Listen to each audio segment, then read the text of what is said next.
Let's jump right into today's topic. How do you develop an e-commerce brand PR strategy? Well, step number 1, develop an elevator pitch. Here's a template example that I want you to follow. Look on screen now for it. I'm Naim, the CEO of company, and we manufacture a particular product for a particular target market that helps them with a value proposition. So what it is you can help them with, right?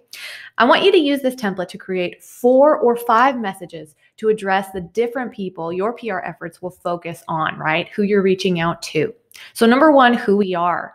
What is your company and what do you do? This is the elevator pitch you'll use with writers and reporters. And number 2, who we do this for. Who is your customer and what do they need? This is the elevator pitch you'll use with potential customers, and it's how you'll show your contributive value when partnering with affiliates and collaborators. All right, step number 2. Frame your elevator pitch for specific uses. So let's say, for example, your online store sells conscientiously made paraben-free cosmetics. Say that 5 times fast. When addressing the why this matters PR angle, and to get customers to shop at your store, you need to educate them about the dangers of parabens, right?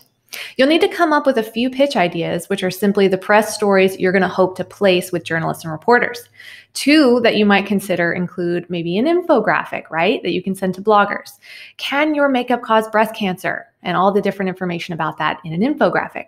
The second one maybe would be 2 TV segments, TV stations, how parabens can put your health at risk, and things you can talk about. Step number 3, build your PR hit list. Okay, once you have a pitch idea, it's time to create the content.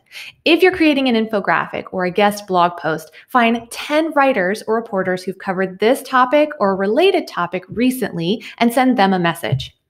Now, if you can't find the contact info for a particular writer, look for the section editor. Either way, find an actual person to email and use their actual name in the email. Now, make sure to be intentional when building a list of people to pitch. Think about the angle of the pitch. In the paraben-free makeup pitch, you'd probably have better luck pitching a writer or reporter who recently covered organic food rather than a writer or reporter who recently covered general makeup tips. At its foundation, this pitch is more about conscientious consumerism than mascara, really. All right, and remember that bloggers are writers too, and they can carry just as much, if not more, influence as a traditional journalist. But unlike reporters who work for traditional media, bloggers pay themselves in sponsored posts and things like that. So I want you to check their PR guidelines before pitching and decide if you're willing to pay before you reach out. And finally, step number 4, send the pitch. Your pitch should be short and to the point, and it should be friendly. Use bullet points to break out the details and make it easy to read, or take this approach, which is a personal favorite. Write a blog post you plan to publish on your own site and paste it under your email signature. That way they have all the information they need. Okay, so there you have it. These are the 4 steps to developing your PR strategy. What do you think?